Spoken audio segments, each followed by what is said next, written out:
Good evening, everyone. I have sent one sheet on your Telegram group, so please refer that sheet. Okay, we will be solving through that sheet.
Okay, so the topic is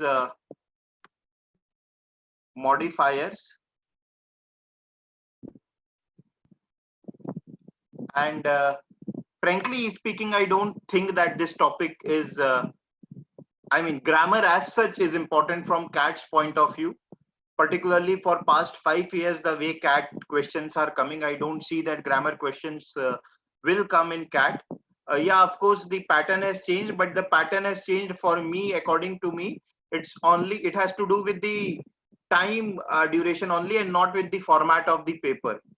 So CAT is now trying to get into a very standard mode of paper. That is what I believe, and that's why past 4 to 5 years they have the structure is very predictable. So I don't think that grammar will come, but nevertheless, it used to come, and modifier, when grammar used to come, modifier was one of the important topics. So that is why I'm covering this. So in grammar, modifier typically means adjective and adverbs, because they tell you something extra about. Modify करने का मतलब होता है enhance करना, किसी के बारे में extra information देना. तो adjective और adverbs वही काम करते हैं. Adjectives modify your noun and adverbs modify your verb, adjective and adverb, right? So that's the basic, most elementary modifier we can talk about as adjective and adverbs. So in today's class, we will be discussing not adjective and adverbs, but what are the common errors of modifiers, and this is difficult. So this topic as such, you might, I should not say difficult, but in the beginning it is difficult, because it's very difficult to it's very difficult to understand what the sentence is trying to say. ठीक है? क्यों ये difficult है? इसका एक simple सा example ये है.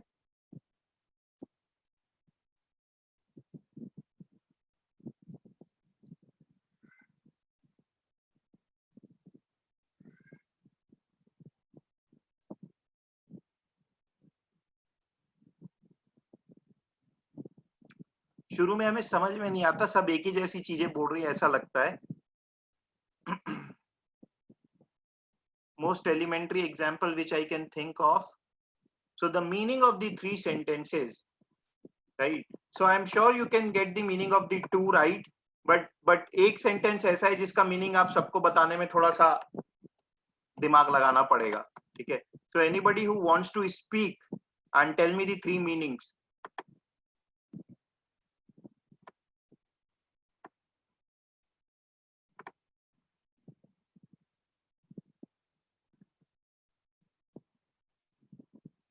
Anyone?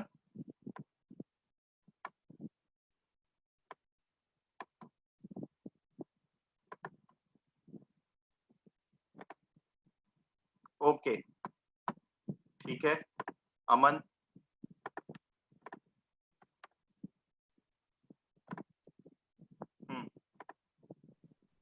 बोलो. सर पहले वाले का मतलब है only I eat ice cream means सिर्फ मैं आइसक्रीम ही खाऊंगा, मतलब वो सिर्फ आइसक्रीम ही खाना चाहता है। सर सेकंड सिर्फ कौन क्या क्या क्या बोलना चाह रहा है, फिर से बोल. दो अलग अलग चीजें बोल दिया है तूने. ध्यान से. फर्स्ट वाले का मीनिंग.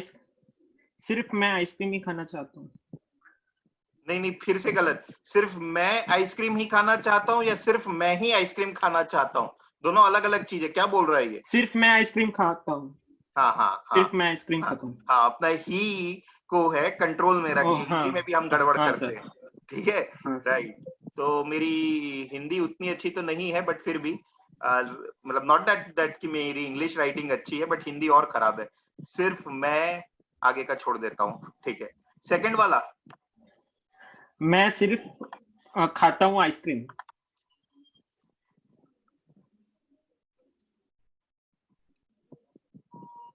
अच्छा. और थर्ड खाता कैसे लिखेंगे? मैं खा ऐसे लिख देता हूँ मैं, ठीक है?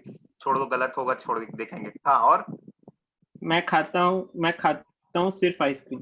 तो ये दोनों में क्या अंतर है, दूसरा और तीसरे में?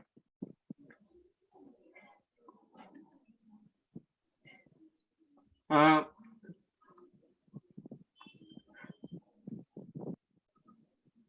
What is the difference? Sir sorry, वो मेरे से डिलीट हो गया यार.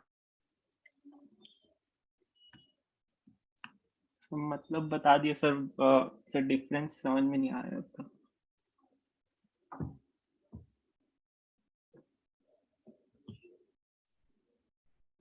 चलो मैं बताता हूँ फिर, और टाइम नहीं इस पे वेस्ट करते. फर्स्ट वाला ठीक बताया था. आई ईट आइसक्रीम, मतलब सिर्फ मैं आइसक्रीम खाता हूँ. सेकंड वाला है I eat only ice sorry, second था आई ओनली ईट आइसक्रीम था क्या? Was this the second one, I only eat ice cream? या इसका मतलब ये हुआ कि मैं आइसक्रीम को सिर्फ खाता हूं. मैं आइसक्रीम को सिर्फ खाता हूं. इसमें ओनली जो है ना, वो ईट को मॉडिफाई कर रहा है. इसमें जो ओनली है वो आई को मॉडिफाई कर रहा था. मैं आइसक्रीम को सिर्फ खाता हूं, ये बोलना बड़ा बेतुका लग रहा है क्योंकि पता है खाएगा ही. बट इसका मीनिंग ये निकल रहा है, मैं आइसक्रीम को सिर्फ खाता हूं, उसको फेंकता नहीं हूं, किसी को देता नहीं हूं. That is the only thing that I do with ice cream. I eat. I eat. तो ओनली यहां पर सिर्फ आई ईट को मॉडिफाई कर रहा है. जब हम ये बोलना चाहते हैं मैं सिर्फ आइसक्रीम ही खाता हूं, तो वो एक्चुअली ऐसा होता है, आई ईट ओनली आइसक्रीम. तो इसमें जो ओनली है वो आइसक्रीम को मॉडिफाई कर रहा है. आई ईट ओनली आइसक्रीम मतलब, अब ये सबको पता है, आप बोलने की कोशिश कर रहे हो आप कुछ और नहीं खाते हो, आप सिर्फ आइसक्रीम खाते हो. So all the three sentences have different meanings.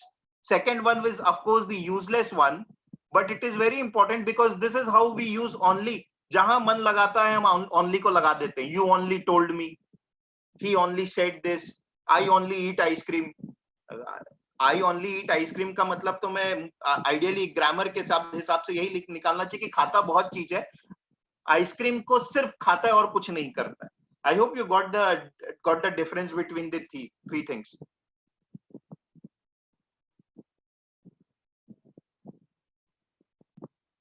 या tell me quickly.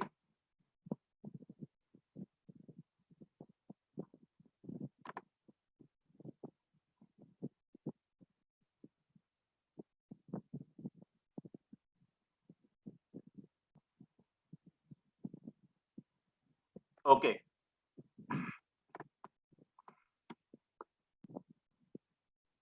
Now this is why, ये तो एक मैंने बहुत ही एलिमेंट्री एग्जांपल दिया था,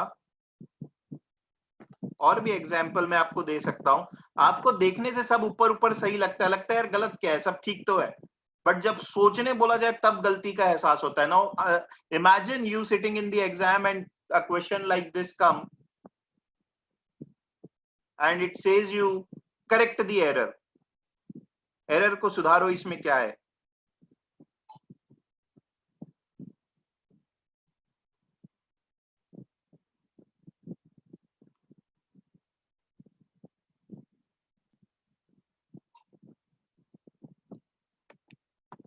What is the error here, if there is any?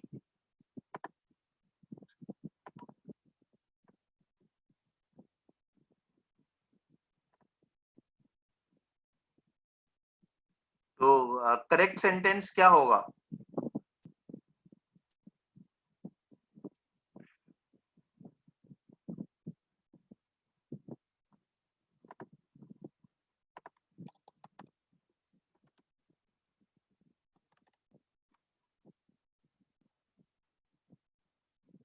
ठीक है, 3 लोगों ने मुझे जवाब दिया है, मानसी, आयुष और मोइज।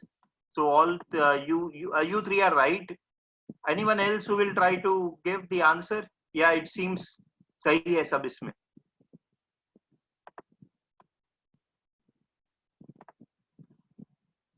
राइट, तो ये सेंटेंस में क्या गलती है? इस सेंटेंस में गलती ये है कि ये इन ग्लास बॉटल जो है वो पेट्रोल के पास में आना चाहिए, क्योंकि ऐसा लग रहा है इस सेंटेंस का जो, देखिए मीनिंग हम सब समझ गए, बोलना ये चाह रहा होगा ऐसा कि भाई बॉस मैं पेट्रोल ना ग्लास बॉटल में नहीं दूंगा, I will not give petrol in glass bottle, that is what you want to try to say. Meaning सब समझ गए, बट ये सेंटेंस को अगर डायरेक्टली कन्वर्ट कर दिया जाए अपनी लैंग्वेज में, तो इसका मीनिंग ये निकल रहा है कि मैं पेट्रोल नहीं दूंगा किसी को भी जो ग्लास बॉटल में होगा। एनीवन इन ग्लास बॉटल, तो एनीवन इन ग्लास बॉटल थोड़ी ना बोल रहे हैं, आप क्या बोलना चाह रहे हो? आप तो ये बोलना चाह रहे हो ना पेट्रोल ग्लास बॉटल के अंदर नहीं दूंगा, ऐसा थोड़ी ना बोल रहे हो कि जो ग्लास बॉटल के अंदर आएगा उसको पेट्रोल नहीं दूंगा। Right, so I hope you got what is wrong here. अगर आपको ये दिक्कत हुई ये आइडेंटिफाई करने में, this was a very simple example, then you will understand now that why modifier is bit challenging, because upfront sentence आता है तो सब सही लगता है, ठीक तो है, बट उसमें कुछ गलत होता है। And in exam you won't be getting titles. आज तो मैं बता दे रहा हूँ मॉडिफायर की क्लास है, तो अभी जितने क्वेश्चन करेंगे आप वही एरर ढूंढने की कोशिश करोगे। ठीक है, I hope this is clear. Nikita Verma ने भी फिर बाद में सही आंसर भेजा।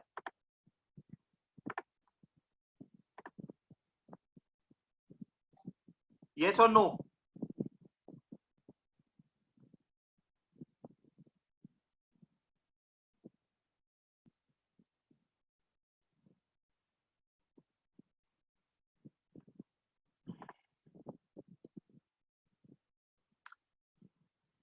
4 लोगों ने सही जवाब भेजा था, एक ने यस बोला, बाकी लोग कहाँ हैं? आई नीड मोर यस और नो, व्हाटएवर। नहीं समझ में आया तो नहीं समझ में आया। Okay, right, now we will do now to help you understand that what are the typical errors that we make. Okay, there are 2-3 typical usual errors that we commit, that so we will learn that is of dangling modifier. The type of error is called as dangling modifier. Dangling मतलब क्या होता है? लटका हुआ। ठीक है, dangling मतलब लटका हुआ। तो ऐसा मॉडिफायर विच इज लटका हुआ, कैसे, क्या, कब होगी कोई सेंटेंस लटका हुआ? कब होता है? जब उसमें सब्जेक्ट मिसिंग होता है। आप पूरी कहानी बता रहे हो लेकिन उसमें सब्जेक्ट है ही नहीं। सब्जेक्ट क्या होता है? जिसके बारे में सेंटेंस है वो क्लियरली नहीं समझ में आ रहा है किसके बारे में सेंटेंस है।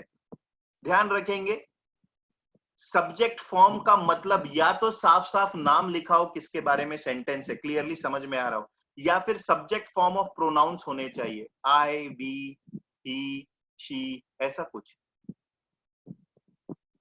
कुछ होना चाहिए। अगर ऐसा नहीं है तो मैं बोलूंगा this error is of dangling modifier. So there is no subject in it. I don't know about whom this sentence is. किसके बारे में है, क्या क्या करना चाह रहे हैं, ठीक है. तो for example, after dinner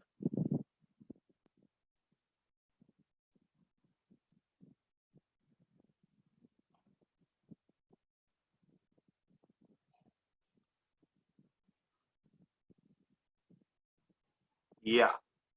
Now this is error of dangling modifier. What does this exactly, what does this sentence mean? समझने की कोशिश करो, ये सेंटेंस क्या क्या बोलना चाह रहा होगा.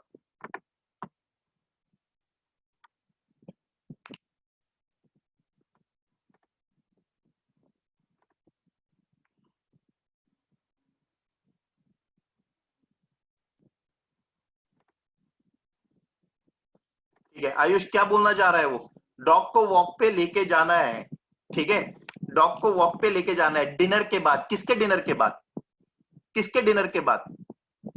After dinner dog will be taken for walk. Obviously हम सबको समझ में आ रहा है कि हम जब खाना खा लेंगे उसके बाद डॉग को बाहर लेकर के जाएंगे, ऐसा कुछ बोल रहे होंगे, या वो खा लेंगे, जो भी. यहां पर ये दिया ही नहीं है कि कौन लेकर के जाएगा. Subject is missing.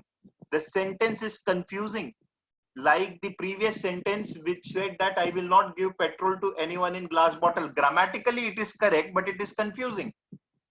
Similarly, ये confusing sentence है क्योंकि मुझे अब समझ में नहीं आ रहा है कि किसके डिनर की बात कर रहा है. भाई ग्रामर के हिसाब से तो ये डॉग के डिनर की बात होगी कि जब डॉग डिनर कर लेगा तो उसको बाहर लेके जाएंगे, लेकिन कॉमन सेंसिकल तो ये लग नहीं रहा है. हमें ऐसा कुछ लग रहा है कि डिनर हो जाएगा उसके बाद ले जाएंगे. किसका डिनर? इंसान का भी हो सकता है, उसके मालिक का हो सकता है, तो वो मिसिंग है. Subject is missing here. I don't know, subject is not clear. Who is the subject? So I should introduce the subject somewhere. तो या तो इसको ऐसा लिखूं, after my dinner I will take a dog out for a walk, ऐसा कुछ लिख दूं, या आफ्टर डिनर वैसे ही रहने दूं, या तो फर्स्ट पार्ट में सब्जेक्ट इंट्रोड्यूस कर दूं या सेकंड पार्ट में करूं. After dinner comma I will take my dog for a walk, ऐसा कुछ कर दूं. हमें एक बेसिक चीज याद रखना है, सब्जेक्ट मिसिंग है, प्लस एक बेसिक चीज कॉमा के बारे में याद रखना है. कॉमा का मतलब क्या होता है? What is meaning of comma? There are several meanings of course, but when you use in between a sentence there can be several meanings, but one very important meaning that we have to understand here, what is meaning of comma? When I put comma like this,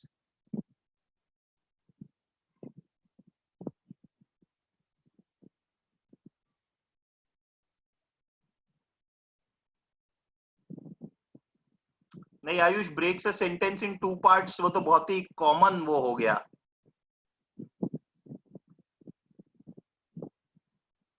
Yeah, Nikita has given me right answer. The word before the comma in a very simplistic terms. In a very simplistic term, Nikita ने सही answer दिया है. मानसी, ये to separate with a pause इसको भूल जाओ. ये school में जो डेफिनेशन थी, हमें पता नहीं पॉज कहाँ लगता है. कुछ लोग ज्यादा पॉज लेते हैं, कुछ लोग फटाफट बोलते हैं, ठीक है. तो it can not change with how people speak, right. So after dinner I will take, क्या होता है पता है? एक बेसिक सा कॉमा के 3-4 जो रूल्स होंगे उसमें एक ये बेसिक रूल ये है कि कॉमा के पहले जिस चीज की बात हुई है, कॉमा के इमीडिएटली बाद वो सब्जेक्ट आ जाए तो क्लैरिटी हो जाती है, ठीक है. मतलब कॉमा के पहले जिस चीज के बारे में बात हुई और कॉमा के बाद, इन दोनों में रिलेशन है ऑब्वियसली.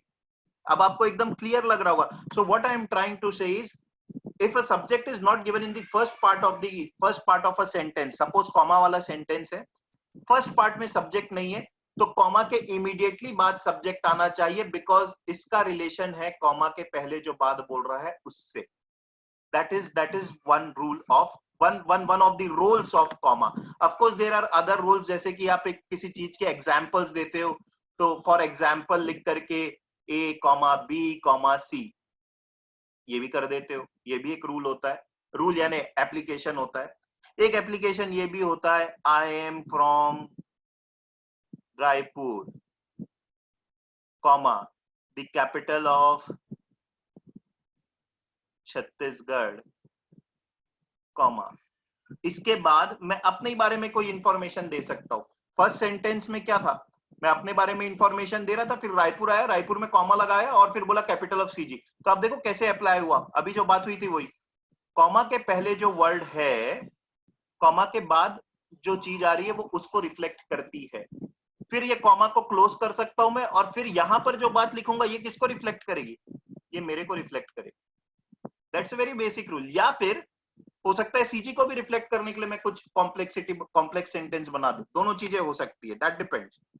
ठीक है, so right now our concern is not the punctuation, but I hope this is clear. So this is dangling modifier, subject is missing, a subject has to be there in the sentence. That is one type of error that we commit.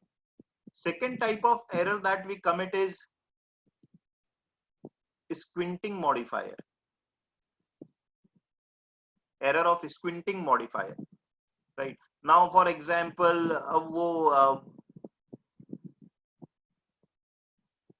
okay,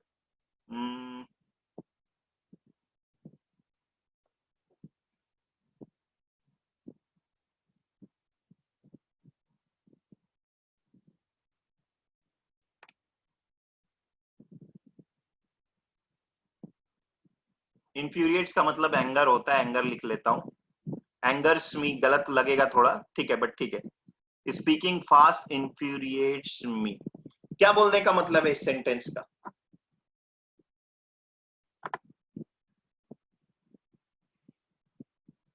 What is the meaning of this sentence?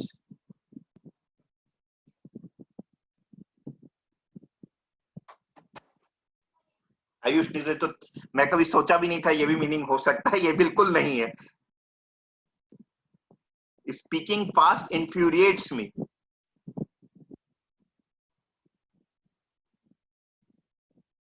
okay, so one meaning Mansi is saying I get angry if someone speaks fast, ठीक है, और कोई meaning भी निकल रहा है क्या?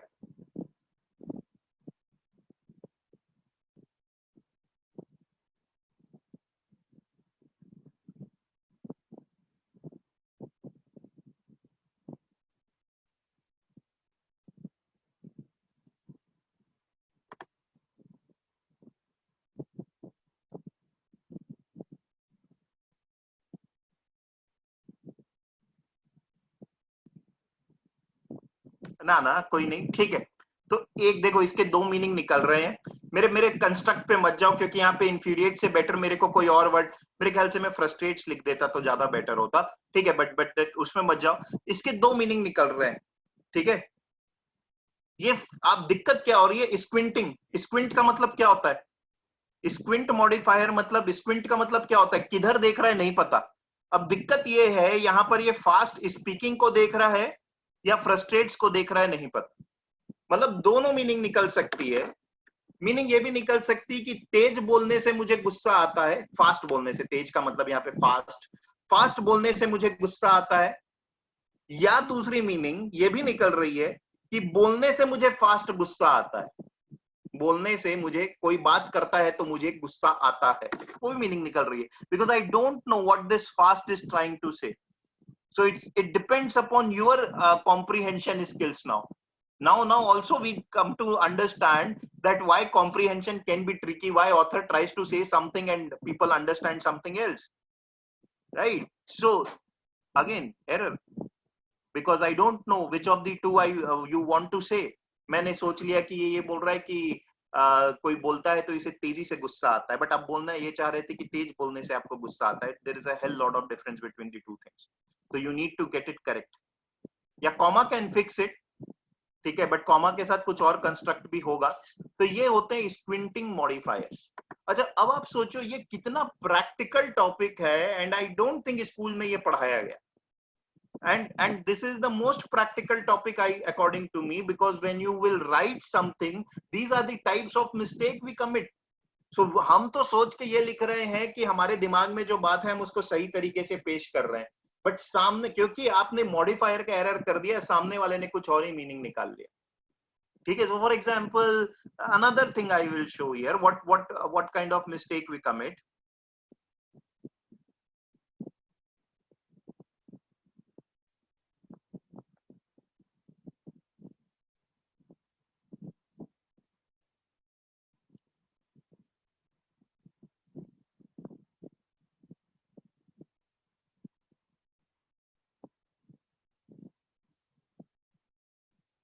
Now both the sentences are grammatically correct, no doubt about it.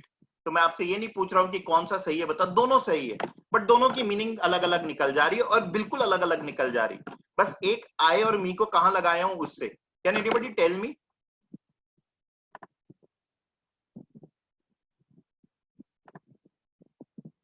Ayush Jain, दोनों सही है, मैं बोल रहा हूं भाई. अभी उसमें क्यों जा रहा है? दोनों सही है, दोनों की मीनिंग अलग अलग है.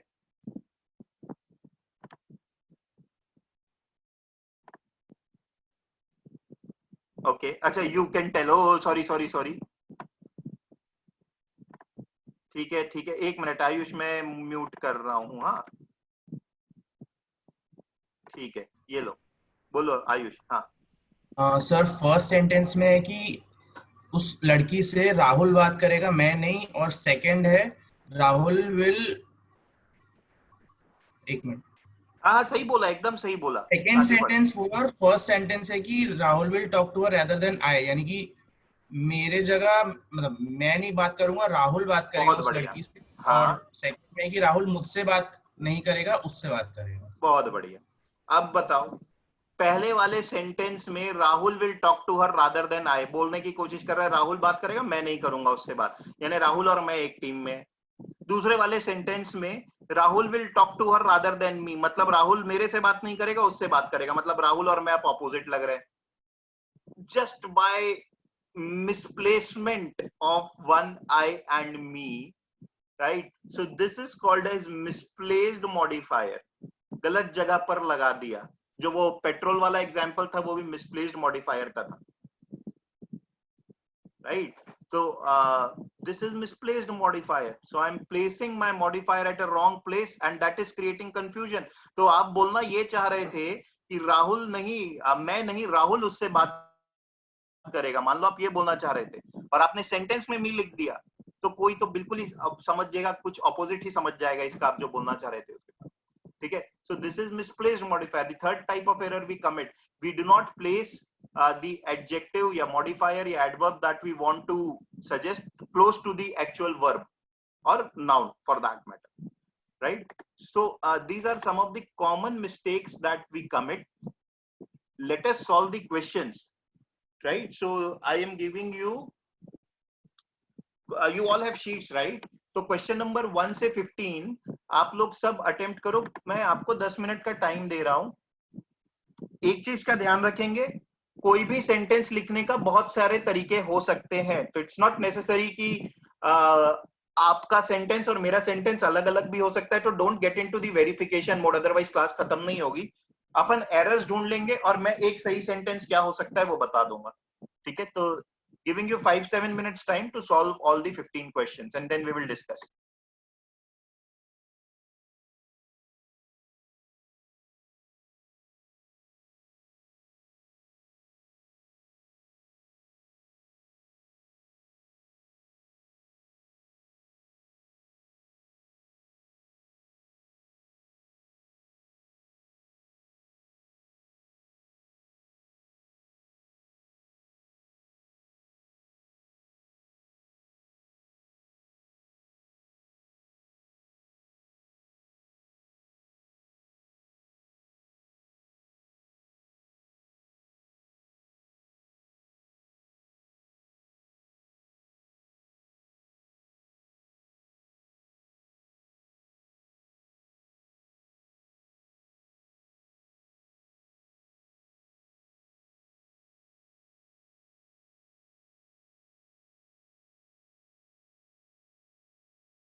Let me know when you are done.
Yeah.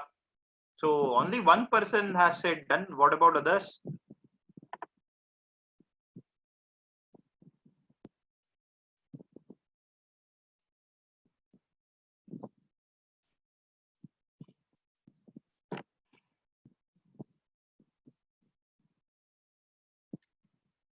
Done. So let us start. The first one. After finishing his speech, the audience was invited to ask questions. So again, what's the error here? After finishing his speech, comma, the audience. So it looks like speech किसकी थी? Audience की थी. नहीं, speech तो किसी इंसान की होगी. So what would be the right sentence? After finishing his speech, the first part is right. The comma के बाद वाले part में क्या आना चाहिए? He invited audience to ask the question. That is one way of writing it. There can be other ways also, but I hope ये सबका सही हुआ होगा. ठीक है. Right. Next, he is. ये तो सबका सही होगा. He is enough tall to play basketball. Answer is tall enough. I'm sure ये सबका सही होगा.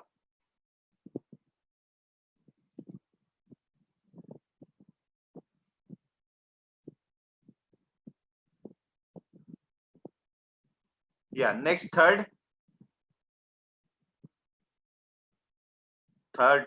कहाँ कौन है भाई? दनादन सब भेज दिया ये.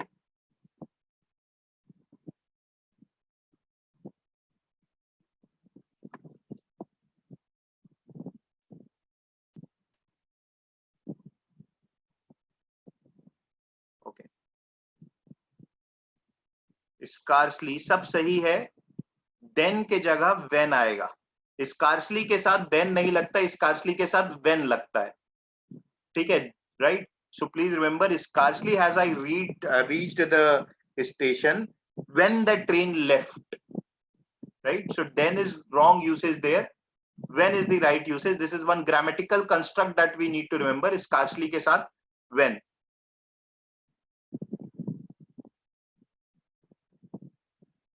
Okay. यार सक्षम वो ठीक है. was के जगह were कर दो फर्स्ट में. ठीक है, कोई प्रॉब्लम नहीं है. फोर्थ,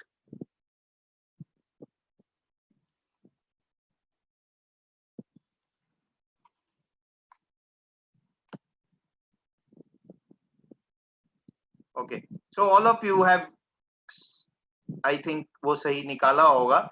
बस ये है, यहाँ पे ये बताओ, ये ईयर आएगा कि ईयर्स आएगा? लास्ट वाला पार्ट ईयर आएगा कि ईयर्स आएगा? Yes, it will be year. तो कुछ लोग ईयर्स लिख के भेज रहे थे, वो गलत है. 400 year, it's a unit, right? So 400 year एक होल क्वांटिटी की बात कर रहा है, वहां पे ईयर्स नहीं आएंगे, ठीक है।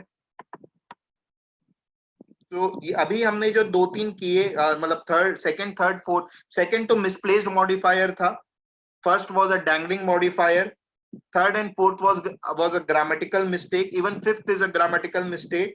She was sitting closely beside him.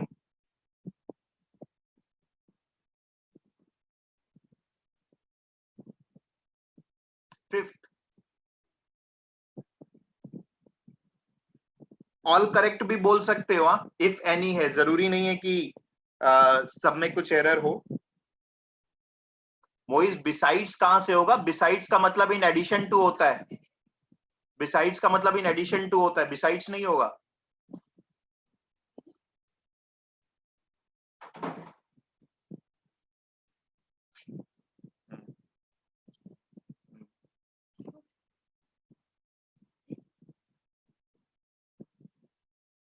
Close होता है, ठीक है, सिट क्लोज, सिट क्लोजली नहीं, सिट क्लोज, राइट। तो हमेशा क्लोजली का मतलब क्या होता है? क्लोजली फॉलोइंग समवन, उस समय क्लोजली यूज होता है। When you are placing an object too near to another object, use close, not closely.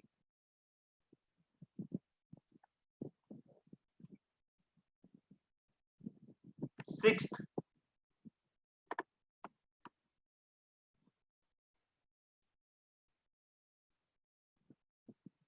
Sixth, very good Ayush, very good. Only one answer I have got and that is right answer. Mansi, you are wrong.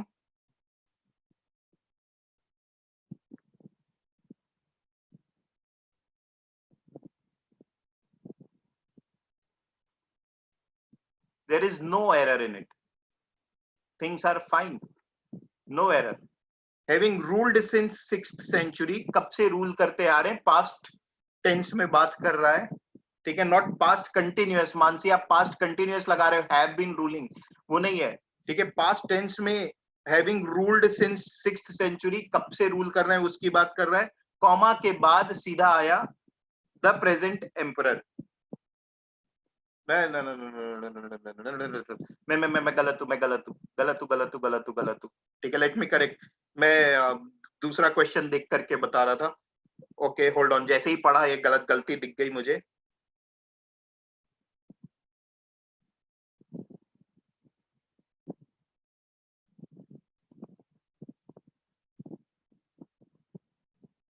The present emperor नहीं होना चाहिए ना, गलती ये है। Having ruled since the 6th century, the present emperor of Japan has long tradition. एक emperor का long tradition थोड़ी ना होता है, किसका long tradition होगा? Empire का, right? So emperor का long tradition वहां पर ही गलत है। Okay, and then you can of course formulate sentences in different ways of tenses the way you wish, right? So there is of course an error here. I was mistaken with the 7th one which doesn't have any error. तो मैंने ऊपर नीचे लिख दिया, right? So but when I read it, having ruled since 6th century, the present empire of Japan has a long tradition. That is the right sentence that we need to that we have to use. Emperor का मतलब king है, king का tradition नहीं, king के empire का tradition, या फिर आप अगर और कोई वर्ड यूज करना चाहते हो लाइक रॉयल फैमिली या किंगडम, तो वो कुछ वैसा कुछ वर्ड होना चाहिए, right? So again a misplaced modifier was here. 7th is no error, as I have already told you. 7th is no error.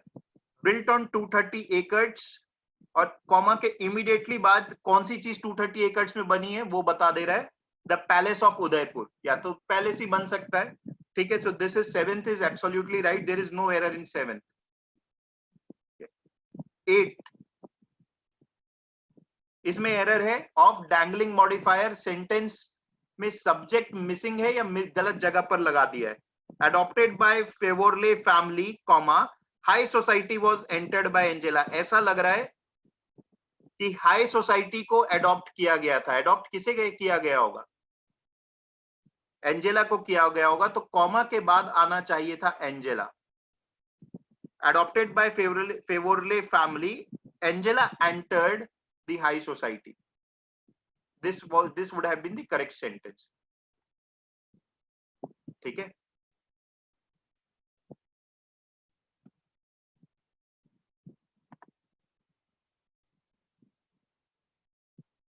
Ninth, again, what is the error here? Same error.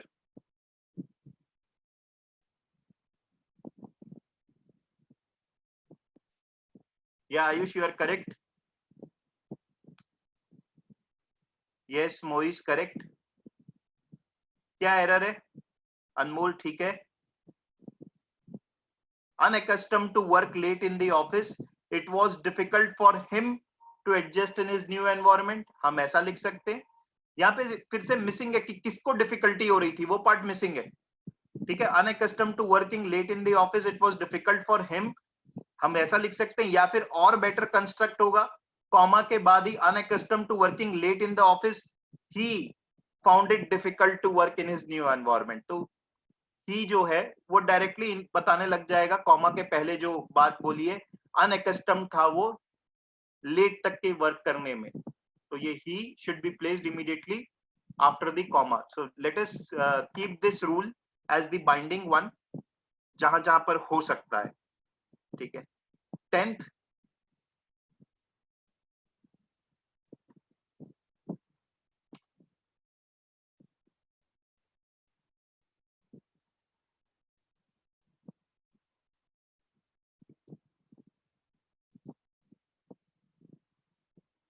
Yes Mansi correct.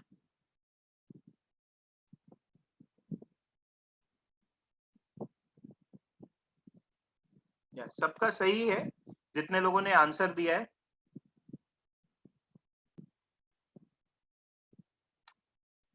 ठीक. सबसे easy यही होता, हम first part को नहीं छेड़ते, वैसे ही रख देते और सेकंड वाले को रीअरेंज कर देते जो हर क्वेश्चन में कर रहे हैं. Standing in line, the children where taken, इसको हम ऐसा लिख देते हैं तो फिर से वो हो जाएगा. ये स्टैंडिंग इन लाइन किसके बारे में? चिल्ड्रन के बारे में. ठीक है. बेस्ट होगा वही उस तरीके से सेंटेंस बना ले. ठीक है. 11th,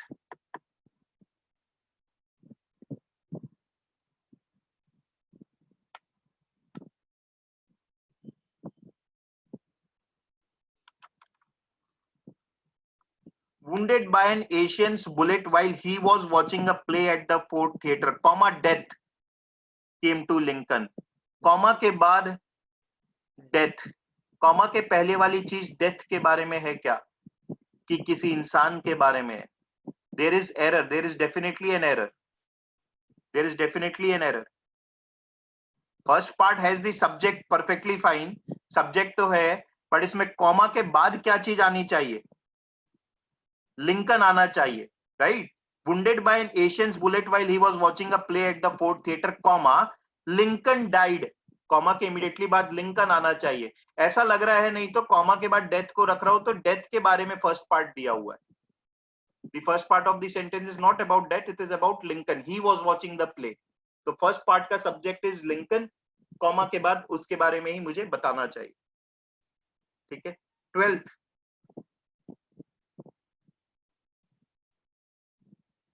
very easy. 12th, yes Anmol, Ayush सही है और सभी का सही होगा. मेरे मोइज एरर है भाई. while viewing the object under the microscope, comma living things were discovered. फिर से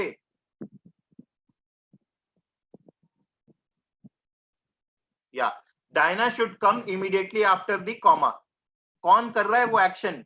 कौन व्यू कर रहा था ऑब्जेक्ट्स को माइक्रोस्कोप में? कॉमा के बाद डायना स्कूली आना चाहिए. अभी जो सेंटेंस का कंस्ट्रक्ट है उसके हिसाब से ऐसा लग रहा है लिविंग थिंग्स ऑब्जर्व कर रहे थे. ठीक है, right? So what basic rule we are learning is the usage of comma, of course, and the subject should be there in a sentence.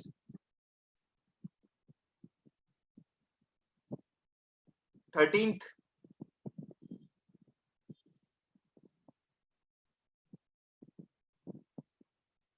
Nikita Verma, you are right.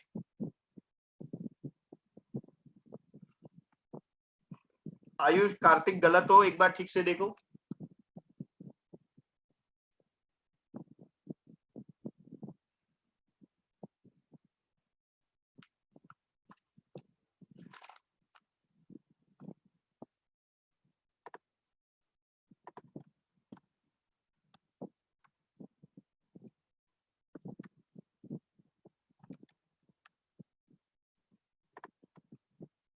पढ़ते हैं। Trying to keep her balance on the icy surface, सब सही है। First part में तो वैसे भी कोई एरर नहीं है, सेकंड पार्ट में ही होती है। Trying to keep her balance on the icy surface comma the last competitors, ठीक है। तो लास्ट कॉम्पिटिटर के बारे में फर्स्ट पार्ट दिया, यहां तक के ठीक है। The last competitors ski tip caught the pole and somersaulted in the soft snow and somersaulted। अरे अभी के हिसाब से ऐसा लग रहा है कि उसकी टिप somersault कर गई। कौन somersault किया होगा? she। उसकी tip caught the pole and she somersaulted। she somersaulted, ये she मिसिंग है। अभी के कंस्ट्रक्ट के हिसाब से ऐसा लग रहा है कि टिप somersault हुई है, ठीक है, right. So I hope this is clear। 14th is very easy।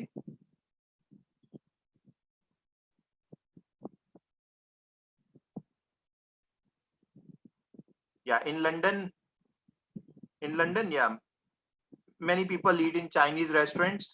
Yeah, correct, very easy।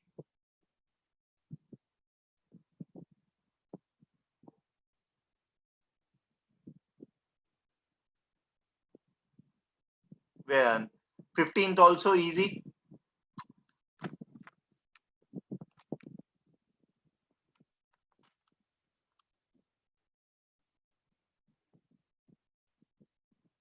Ayush Jain, मुझे नहीं पता क्या बोल रहा है यार, अभी मैं आगे बढ़ रहा हूँ, बाद में देखूंगा। 15th very easy। Yeah, your tickets to the man। Yeah, ठीक है, ठीक है। When you enter, hand your tickets to the man standing at the door। Yes, Nikita, right।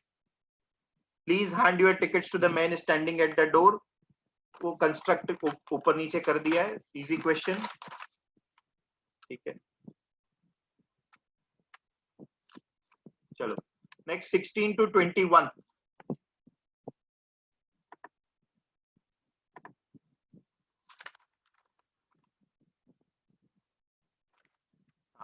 Ayush क्या बोल रहा है यार, मैं अनम्यूट कर रहा हूँ, बाकी लोग क्वेश्चन बनाएंगे।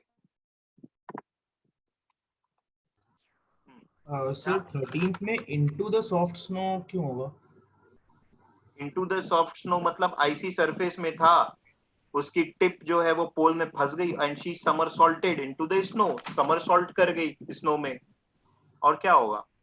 नहीं, ऑन या ओवर नहीं होना चाहिए। ओवर तो नहीं होगा। इन द सॉफ्ट स्नो मतलब क्या बोलने की कोशिश कर रहा है? स्नो सॉफ्ट है, अंदर घुस गए उसमें, जैसे होता है ना सॉफ्ट चीज में, वैसा। अच्छा अच्छा, okay sir, okay on the surface नहीं है वो, ठीक है।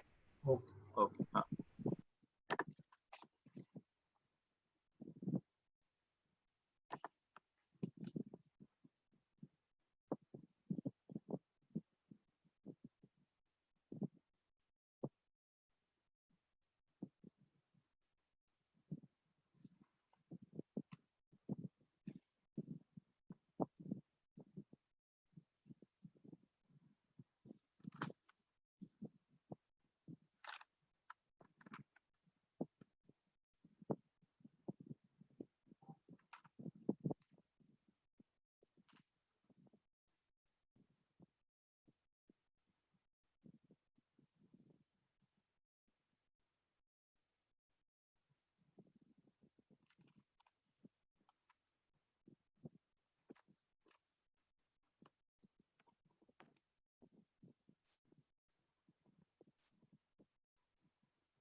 ओके हो गए 16 to 21.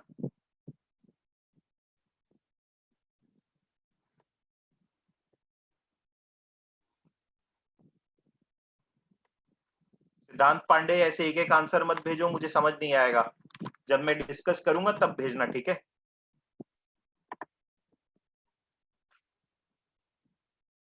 Guys done? Yes no?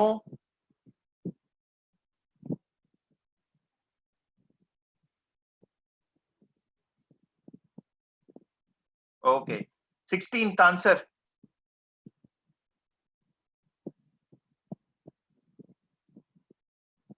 Yes, yes. So far, all good. Answer is 3. 16th answer is 3. Yes, all are right. 17th.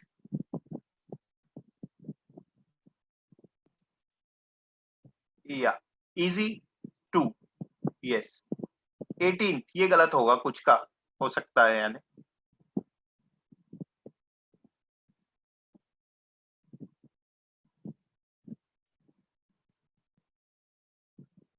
Yeah, almost all of you are right. 5 is the right answer. Few have given the wrong answer. 3 and 4. देखते हैं भाई 3 and 4 क्या बोल रहे हैं. 3 क्या बोल रहा है? Even the dog was able to run faster than me, comma, as an athlete who has competed as an athlete, comma के बाद as an क्यों आएगा? who आना चाहिए था अगर मैं इस फॉर्म पे कर रहा हूं तो, ठीक है? 4th, even competing in the 400-mile run, the dog as an athlete was able to run faster than me. यार ये 4th तो मेरे को भी समझ में नहीं आ रहा है, जो 4th आंसर बोल रहे हो, क्या सोच के बोल रहे हो? इवन कॉम्पिटिंग इन दी 400-mile रन, मेरे को तो यहीं पर गड़बड़ लग रहा है. तो 4th वाले तुम ही लोग बताओ क्यों 4th है? क्योंकि बिकॉज अब जो चीज ग्रामर में प्रॉब्लम ये है कि अगर कुछ चीज एरर है तो मैं बता नहीं सकता कि वो एरर का लॉजिक क्या है. मतलब that looks like the problematic thing. मुझे तो वहीं पर गड़बड़ लग रही है. बट सो आंसर इज 5 इसका. 19th.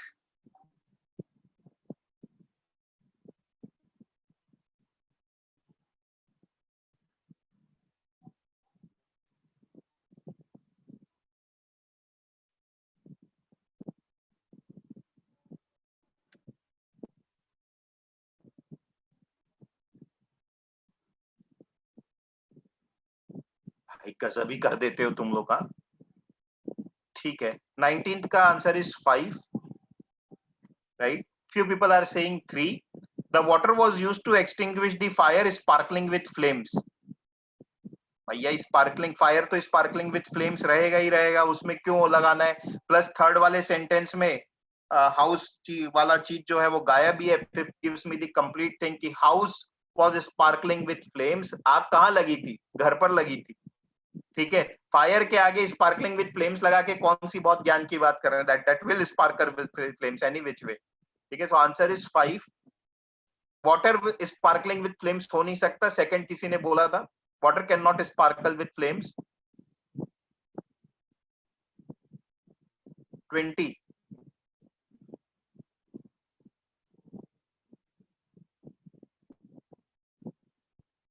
Yeah, all of you are right. 20 ka 2. Yes.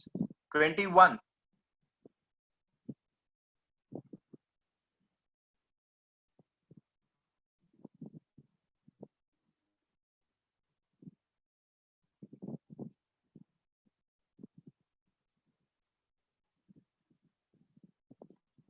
Only 2-3 answers I have got.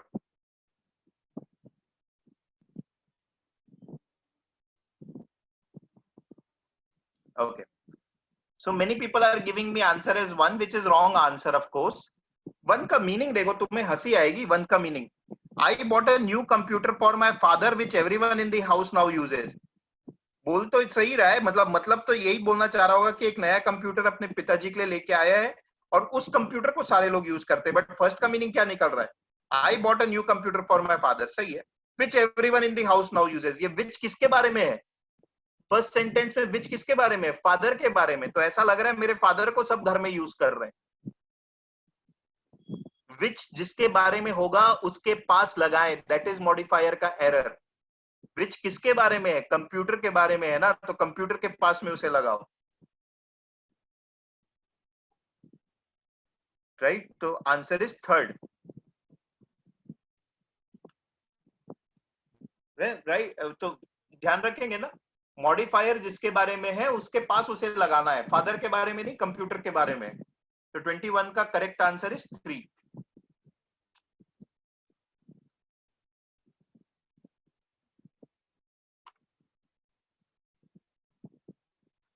भाई क्या गलत मीनिंग निकल रहा है? I bought my father a new computer, ठीक तो है।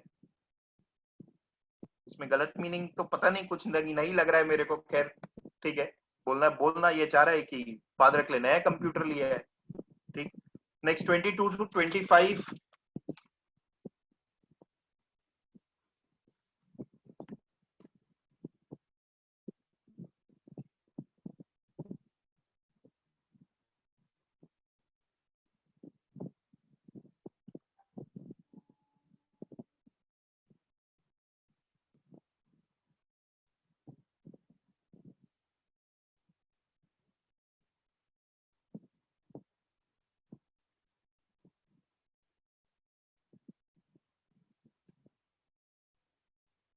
डिलैपिडेटेड मतलब ब्रोकन, जर्जर स्थिति जिसे बोलते हैं ना, हिंदी में जर्जर, गिरने वाला है dilapidated.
Okay,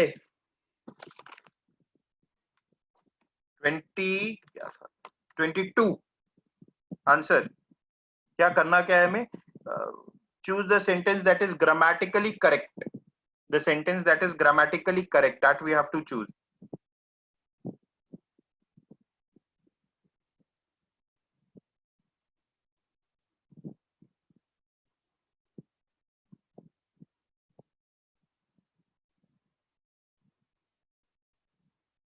All right. Only one person has given me the right answer. Now two, Sonia and Ayush Petkar. Answer is 5. 22 ka. That is the only grammatically correct sentence. Now here I can tell you what are the mistakes. First वाला the dilapidated beggar's house नहीं, the beggar's dilapidated house. जर्जर स्थिति, गिरने वाली स्थिति beggar की नहीं, beggar के house की, house के पास लगाना चाहिए dilapidated. ठीक है, the beggar's dilapidated house होना चाहिए था first में. थर्ड बहुत लोग बोल रहे हैं, that is very surprising, Rudra saw huge man on his way home. दो मीनिंग निकल रहे हैं इसके, समझ में नहीं आ रहा है क्या बोलने की कोशिश कर रहा है। रुद्रा जब अपने घर जा रहा था तब उसने ह्यूज मैन को देखा, या ह्यूज मैन जब अपने घर जा रहा था तो रुद्रा ने उसको देखा? Confusing, squinting modifier error, I don't know what it is trying to say. ठीक है, देयर कंफ्यूजन है। Fifth is very clear cut in meaning. When the game was over, Suzanne told her son that she would play with him. 23.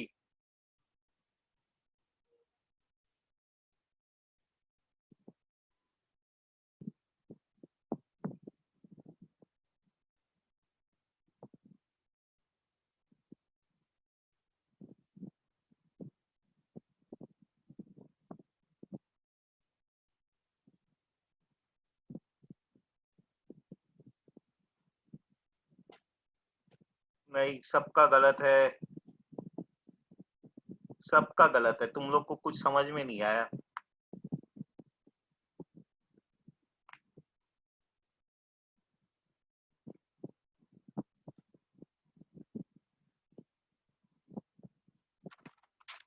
Ayush Jain का सही है, सिद्धांत पांडे का सही है।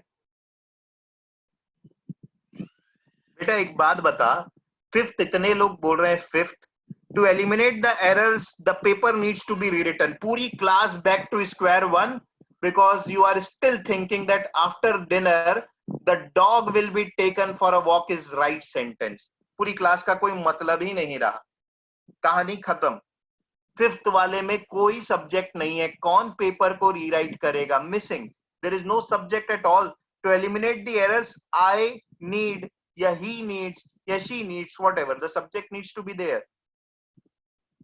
ठीक है, ये हम बोलचाल की भाषा में करते हैं, ये ठीक है, राइट, आपको समझ भी आ रहा है कि बोलना क्या चाह रहा है, बट हम बेसिक रूल जो पढ़े वही नहीं है यहाँ पर। कौन वो काम करेगा वो मिसिंग है, पेपर रीराइट कौन करेगा वो मिसिंग है, subject is missing there, fifth में एरर। आंसर इसका is fourth, which Rahul Dubey, Shubham Bhojwani, Siddhant Pandey and I think one more person जिसका मैं नाम पहले लिया था, शायद आयुष था, और सिरिल, इन्होंने सही आंसर दिया है।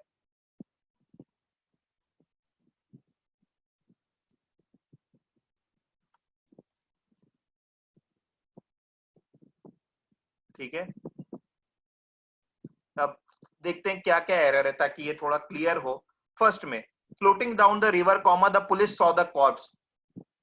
एक बात बताओ, कौन फ्लोट कर रहा होगा, कॉर्प्स की पुलिस?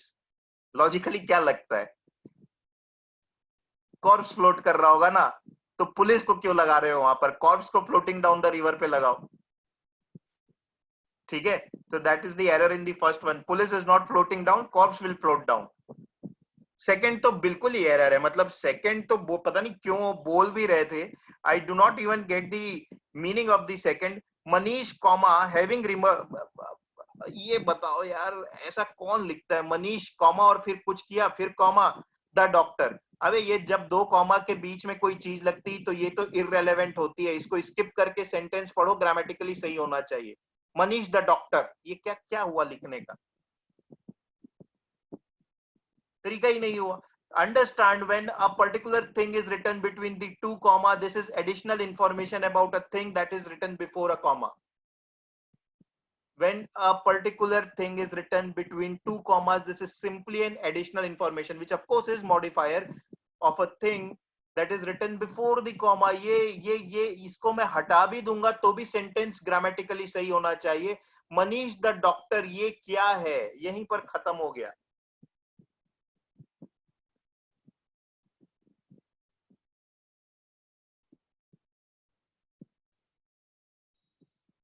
द डॉक्टर्स ने रिमूव किया होगा, मनीष ने नहीं. ठीक है, मनीष कैसे रिमूव करेगा बोन ऑपरेशन में, डॉक्टर्स रिमूव करेंगे, राइट. तो having remove the femur bone in the operation, the doctors advised Manish to walk, ऐसा होना चाहिए था. मनीष गलत जगह पर है. ओके. थर्ड तो मेरे ख्याल से किसी ने भी नहीं बोला था, दो ओनली 16 जेएनयू एक्सपेक्ट, ये तो ठीक है. Fourth is the right answer. While I was changing the baby's dress, the powder fell on the floor. क्या बोलने की कोशिश कर रहा है, जब मैं बेबी का ड्रेस चेंज कर रहा था तब पाउडर फेल हुआ. तो first part is about what, it's a time sequence, while I was doing this. The second part is just telling what happened after that, yeah, during that period. 24th.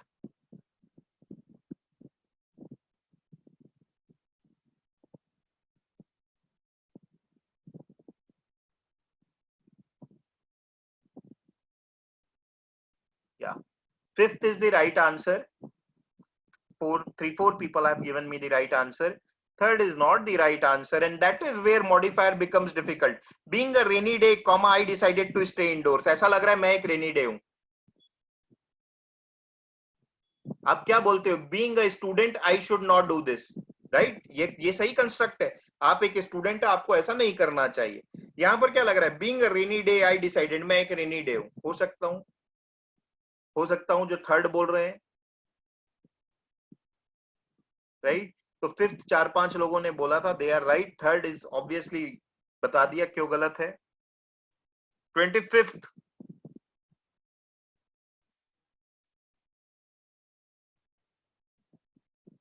Ayush Jain, पीटूंगा मैं तेरे को, अभी वही गलती कर रहा है तू. Having recognized the mistake, comma, the problem seemed much easier to fix. किसके लिए, सब्जेक्ट कौन है. ऐसा लग रहा है कि प्रॉब्लम ने मिस्टेक को रिकॉग्नाइज कर लिया. आदमी कहाँ है. Answer is fifth. Yes, fifth is the right answer. No sorry,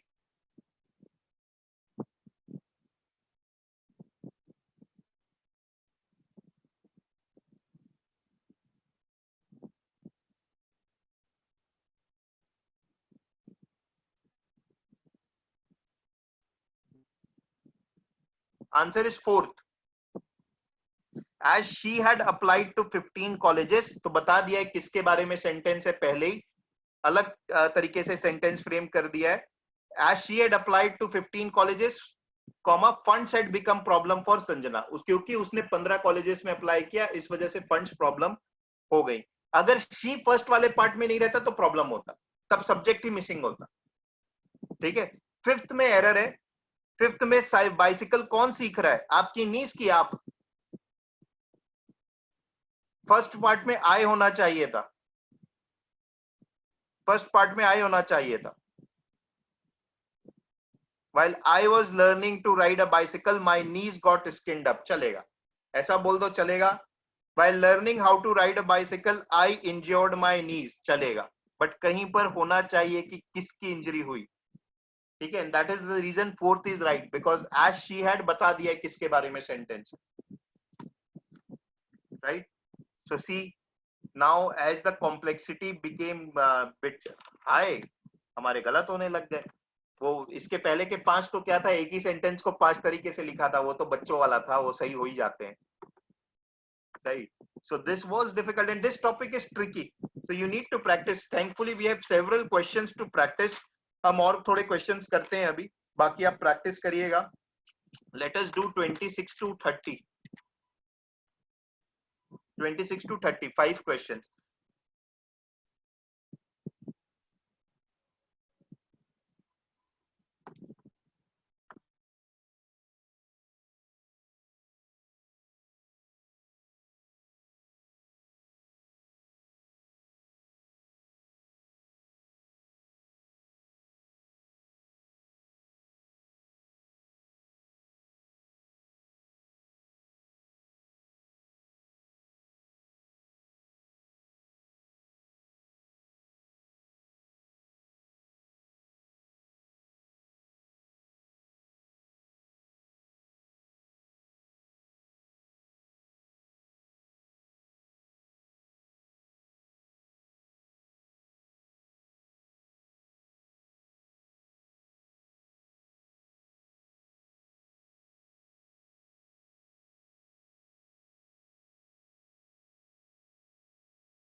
These questions are not of modifiers alone. मतलब मॉडिफायर का तो इनफैक्ट कोई भी एरर नहीं है इसमें। 26 में तो जो दिख रहा है, ठीक है, तो या तो दूसरी शीट के क्वेश्चंस है, but nevertheless late us do couple of questions and I think modifiers का कहां पर है देखना होगा। 26 का तो कर ही लेते हैं, 26 27 कर लो, आप अब तक कर चुके होगे।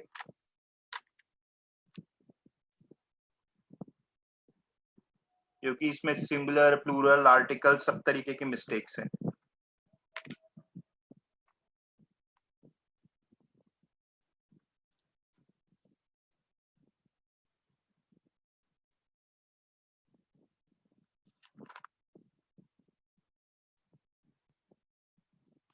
या आई थिंक 46 से ऑनवर्ड्स है। और जो बीच के क्वेश्चंस है इसमें पैरेललिज्म की भी मिस्टेक है, विच आई हैव नॉट टॉट। तो पैरेलल स्ट्रक्चर अभी कराया नहीं है, सेकंड वाली मतलब अगली ग्रामर की क्लास के लिए प्लान्ड था, तो ठीक है। बट अपन 26 27 तो देख लेते हैं। 26 क्या आंसर लग रहा है?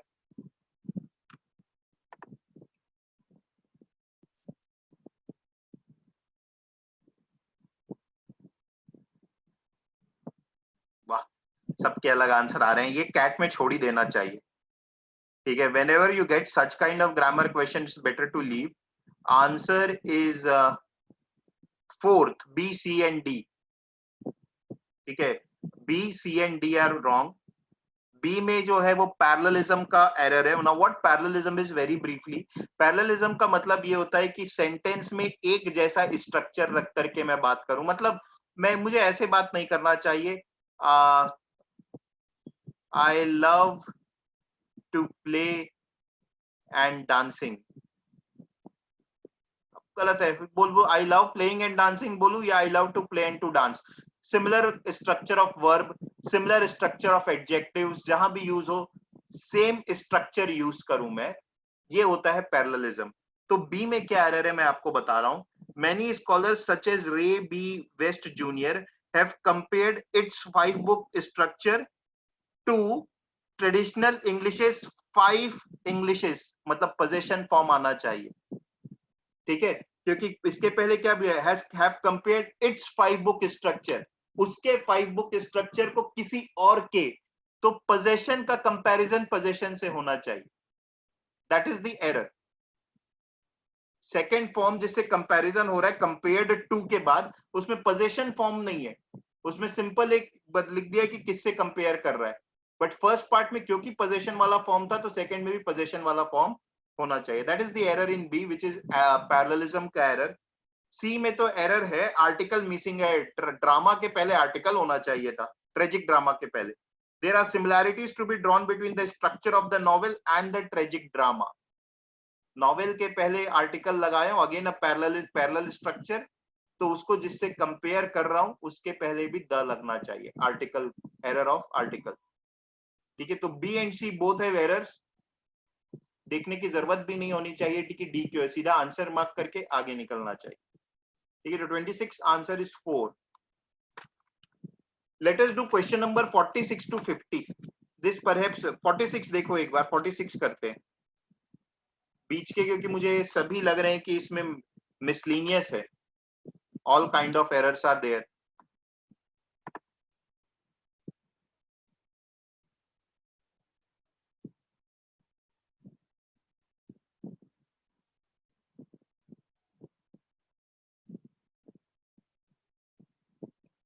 जो अंडरलाइंड पार्ट है उसको बेस्ट वे में कैसे लिख सकते हैं?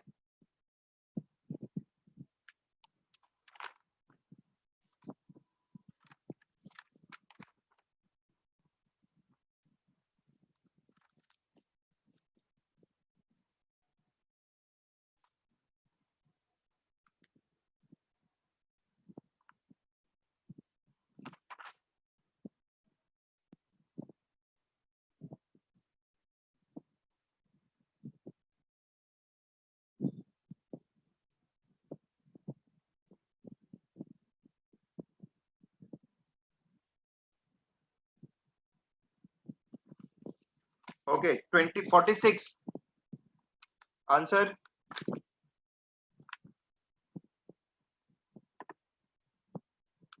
Yes, yes.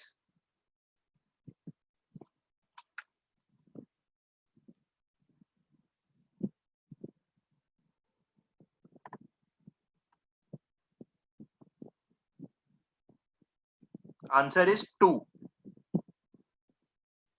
It seems almost unimaginable now, but Britain's political elite once had deep roots. That is the right answer. Few people are saying 3. Seemingly unimaginable, Britain's political elite. Seemingly unimaginable तो ठीक है, आप लगा रहे हो, मुझे कोई problem नहीं है, बट ये तो आना ही चाहिए ना. अनइमेजिनेबल लग रहा हो, लेकिन तो आना ही चाहिए. तो थर्ड में तो बट है नहीं. गॉन, मीनिंग चेंज हो जा रही है पूरी. Seemingly unimaginable, Britain's political elite once had deep. See, it may seem unimaginable, ऐसा बोल रहा हूं, लेकिन फिर भी deep rooted था. ठीक है, तो गलत है. Second is the right answer. Fourth, कुछ लोग बोल रहे हैं Britain's political elite which seems almost unimaginable now. बेटा एक बात बताओ, ये which seems किसके बारे में?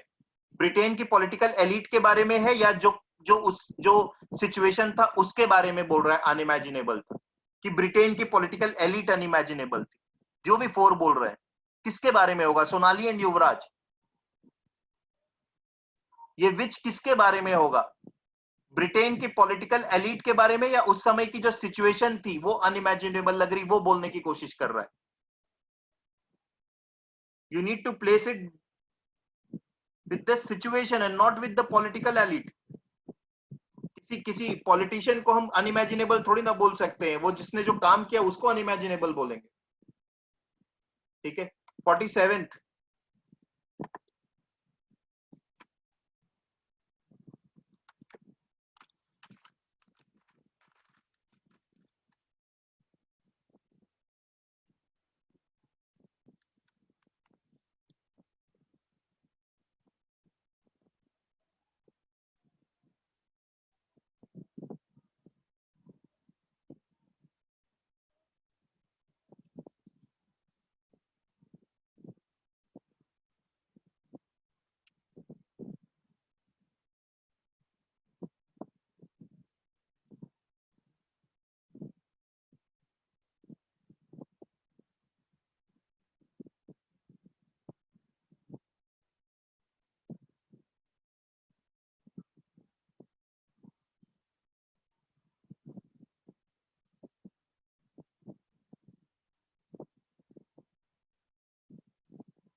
ओके.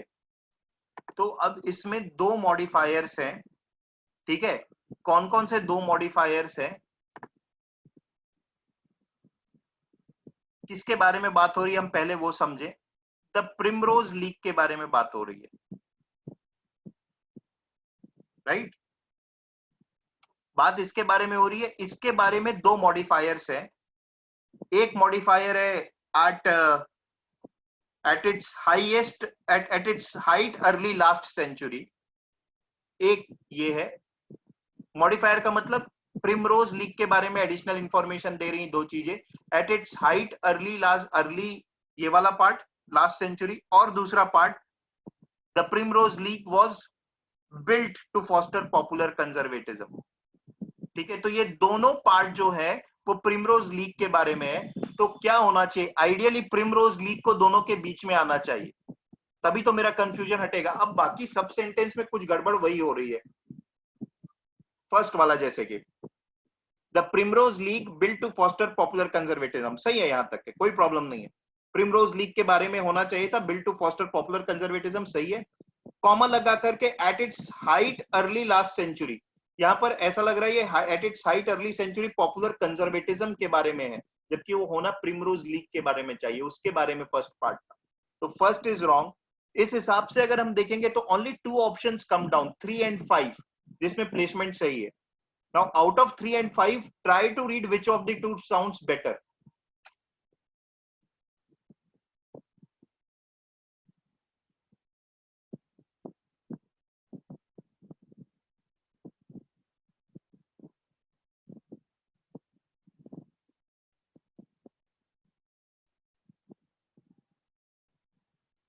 ध्यान रखेंगे कॉमा के बाद एक 2 भी आ रहा है, तो कंटिन्यूटी बननी चाहिए.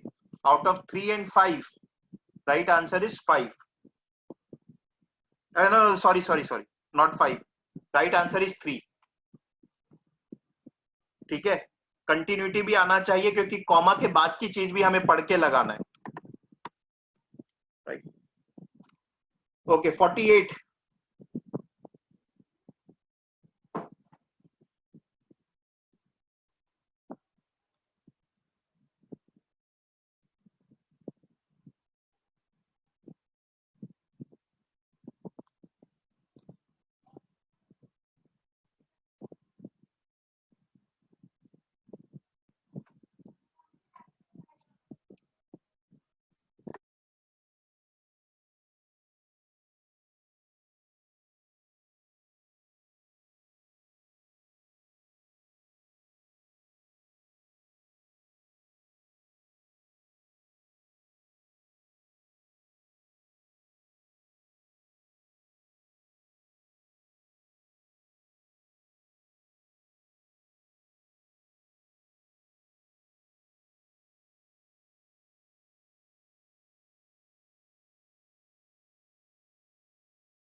Okay,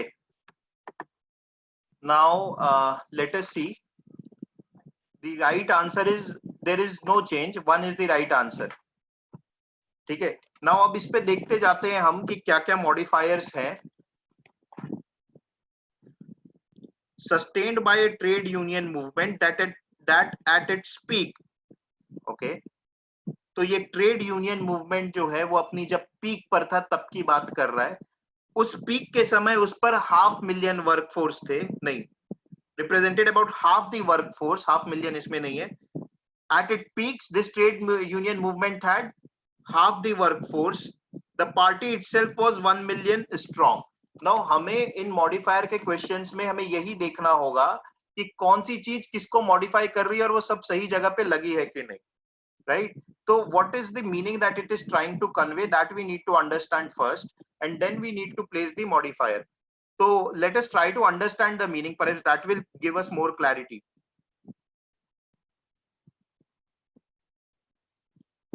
So basically बीच में जो दो जितने कॉमा है ना, पहले मीनिंग समझना है ना. तो जैसे, जस्ट अ मिनट गाइस,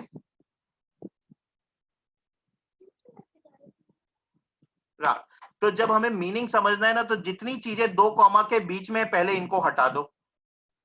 जितने कॉमा कॉमा के बीच में, दो कॉमा के बीच वाली चीज बोल रहा हूं मैं, एक कॉमा के बाद वाली नहीं बोल रहा हूं. So all the things between the two comma that I should remove and write down the and this is what you need to do in RCs also, right? So मैं पहले sentence को, क्योंकि complex है. Why is it complex? Because several additional informations are given that has made the sentence very complex. So let me make a very simple sentence. Sustained by a trade union movement,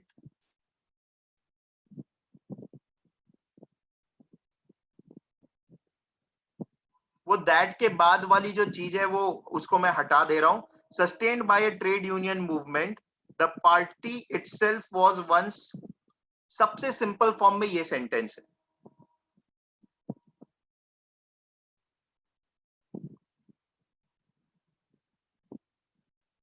बोलने की कोशिश ये कर रहा है कि trade union movement ने party को सस्टेन जब पार्टी को सस्टेन किया था, या जब नहीं, ट्रेड यूनियन मूवमेंट ने जिस पार्टी को सस्टेन किया था उस पार्टी में एक बार 1 मिलियन लोग थे. Once upon a time there were 1 million people in that party. So this party which had once a million workforce, it was sustained by a trade union movement. That is what it is trying to say. So there was a time when the party was doing good, but it might not be doing good sometime, and then is when it was sustained by trade union movement. That is the simplest statement that it is trying to say. अब एक comma को अगर introduce करूं तो क्या बोल रहा है? ट्रेड यूनियन मूवमेंट जब अपनी पीक पर था, इसके आधे जो पार्टी के टोटल मेंबर्स थे, उस पार्टी के जिसपे 1 मिलियन लोग एक समय पर थे, ट्रेड यूनियन एक समय पर 1 मिलियन लोग थे, अभी नहीं है. जब ट्रेड यूनियन की बात करें तब वो लोग नहीं है, उसको हटा दो. तो ये 1 मिलियन वाली चीज अब हटा दो. तो अब ये सेंटेंस ये बोलने की कोशिश कर रहा है कि ट्रेड यूनियन मूवमेंट की वजह से पार्टी में आधे वर्कफोर्स थी. ट्रेड यूनियन मूवमेंट ही सस्टेन किया था एक ऐसी पार्टी को जिसमें एक समय 1 मिलियन लोग थे, अभी लेकिन नहीं है. और उस पार्टी में अभी जो आधा वर्कफोर्स है वो ट्रेड यूनियन के लोगों का है. Right? So this is the meaning of the sentence. So what we need to do is we need to understand कौन सा मॉडिफायर कहां पर लगेगा, किसके बारे में होगा. पीक किसके बारे में है? पीक ट्रेड यूनियन के बारे में है कि पार्टी के बारे में? राइट? तो उसके हिसाब से हमें अब ऑप्शंस देखना चाहिए. तो आप लोगों ने 4, 5 ऐसे कुछ ऑप्शंस दिए. चलो देखते हैं. सबसे पहले 2 देखते हैं. Somebody is saying 2. A trade union movement that at peak represented about half the workforce was sustained by a party. ये तो मीनिंग ही अलग कर दिया. ट्रेड यूनियन मूवमेंट ने पार्टी को सस्टेन किया था कि पार्टी ने ट्रेड यूनियन मूवमेंट को सस्टेन किया था? What is 48 trying to say? You can not change the meaning of underlined sentence. एक चीज ध्यान रखेंगे ना, don't change the meaning of underlined sentence. You have to find the correction there. So 2 गया. 2 क्योंकि ऑपोजिट ही कर दे रहा है बिल्कुल. आई होप 2 जो बोल रहे थे समझ में आ गया होगा. 4 कुछ लोग बोल रहे हैं a trade union movement that represented about half the workforce at its peak sustained the party which was itself once a million strong. Okay, इसका मीनिंग क्या निकल रहा है? इसका मीनिंग ये निकल रहा है कि ट्रेड यूनियन मूवमेंट जब अपनी पीक पर था तब उसमें आधा वर्कफोर्स था. A trade union movement that represented about half the workforce at its peak. अपने पीक के समय उस पे आधा वर्कफोर्स था और इस ट्रेड यूनियन ने एक 1 मिलियन स्ट्रॉन्ग पार्टी को सस्टेन किया. That is what the fourth is trying to convey. And हमें एक्चुअल मीनिंग जो कन्वे करना था वो क्या करना था? Right? So there is a difference in the meaning again in fourth. Okay. Fifth, the party sustained by a trade union movement at its peak and representing about half the workforce was itself a million strong. Okay. Now this is another kind of modifier which is called as, अब मेरे को ये इसका नाम याद नहीं आ रहा है. इसमें मीनिंग सही है लेकिन एक मॉडिफायर का एक रूल और होता है कि आप जिस सेंटेंस के बारे में बोलना चाह रहे हो ये आप अपनी बुक में देखिएगा. ये एरर आप अपनी बुक में देखिएगा. मेरे को exactly I don't remember the name, but you just refer the modifier chapter that is given in your book, grammar book that is. I am not able to recall the name, but what the basic funda is, right, कि अगर आप the party के बारे में चीज बोलने चाह रहे हो तो उसको एक साथ बोलो. मतलब the party was itself once a million strong, ये एक साथ आना चाहिए. I don't remember what's the name of this. So what it is saying is कि जब आप एक चीज के बारे में बात कर रहे हो तो good rule of grammar is that do not introduce new elements in between. Continue the idea and then introduce the other element. Right? So that is the error here. And as I told you, I'm not able to recall the name, but in your book, if you will refer, it's very clear and आपको वो समझ में आ जाएगा कि मैं इसका क्या error बोल रहा हूँ. 48 का, ये 5th वाले का. और book में एक और error दिया हुआ है which is resumptive modifier. Please refer that also. तो resumptive modifier और ये वाला modifier ये दोनों same है. मतलब so resumptive modifier इसको correct करता है इस modifier के error को. So that I think last one part of your book I have not covered. आप उसको check करिएगा. 48 का error, 5th का error वो है. ठीक है. Now what we will do is I think we will complete this sheet in the next class. मैं पहले छोड़ने का सोचा था but these are good questions. 46 से मुझे जो क्वेश्चंस हम बनाना चालू किए, मैंने भी इसे अभी देखा, तो ये क्वेश्चंस अच्छे हैं, हम इन्हें नेक्स्ट क्लास में करेंगे, फिर पैरेललिज्म करेंगे. तो next week will continue with this sheet. You solve the remaining questions from 46 to 65 so that we can do it quickly in the next class, and parallelism also we will do in the next class जितना हो पाएगा. ठीक है? So next class we will complete the entire topic of modifiers.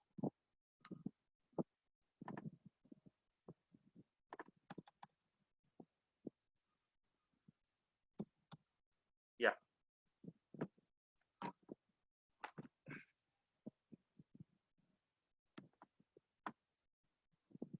चलो, bye.